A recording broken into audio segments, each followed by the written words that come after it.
মেয়েটি আসলে কি দোষী ছিল নাকি এর বাবা দোষী ছিল, এক একজনে এক এক কথা বলতেছে। যদিও দর্শক শ্রোতা, আমার ওই মেয়েটা আমার মনে করে না ওই মেয়েটা আমার ভাই সন্তান। আসসালামু আলাইকুম দর্শক বন্ধুরা, সবাই কেমন আছেন? আশা করছি আল্লাহর রহমতে সবাই অনেক ভালো আছেন। দর্শক শ্রোতা, আমার স্ক্রিনের পাশে দেখতে পাচ্ছেন যাকে, অবশ্যই তাকে আপনারা চিনতে পেরেছেন। এ হলো সেই মেয়েটি, জান্নাতুল শিফা। আর জান্নাতুল শিফা কলম এর আগে তার বাবাকে কলম সে নিজেই হত্যা করেছিল। আপনারা সকলেই এই বিষয়টি জানেন।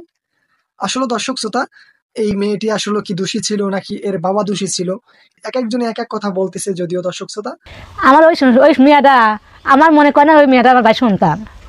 আসলে এই বিষয় নিয়ে আমি আজকে আপনাদের মাঝে আলোচনা করার চেষ্টা করব। অবশ্যই সম্পূর্ণ ভিডিওটি কিন্তু কন্টিনিউ করতে হবে। আর অবশ্যই একটা রিকোয়েস্ট থাকবে, ভিডিওটি দেখার আগে অবশ্যই একটা রিকোয়েস্ট, আমাদের চ্যানেলে নতুন হলে কিন্তু এখনই সাবস্ক্রাইব করে দিবেন। আর দর্শক শ্রোতা, অবশ্যই ভিডিওতে লাইক করতে ভুলবেন না।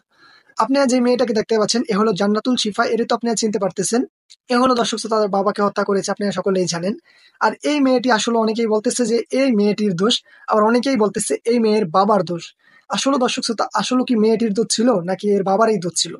মূলত দর্শক শ্রোতা, আমরা বিগত কিছুদিন আগে যে লাইভটি দেখেছিলাম এই মেয়েটির, সেই জায়গায় কিন্তু মেয়েটি বলেছিল যে তার তার বাবাকে বলেছিল যে তার বাবা তার সাথে অনৈতিক কাজ করতো, এজন্য কিন্তু সে তার বাবাকে হত্যা করেছে। আমরা যদিও এটা তার লাইভে দেখেছিলাম।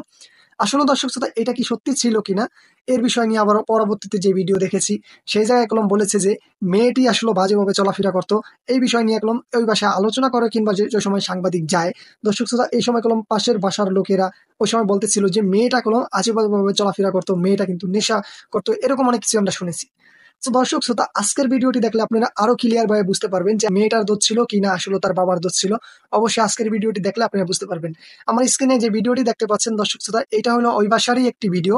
যেই বাসায় মেয়েটি থাকতো ওই রুমের আসলে তদন্ত অফিসার যাওয়ার পরে কলম ওই বিষয়ে আসলে সমস্ত জিনিসগুলো কলম ভিডিও ধারণ করে, এবং কি সমস্ত জিনিসগুলো কলম তদন্ত অফিসাররা কলম তদন্ত করার পরে কলম সবকিছু ফাঁস হলো।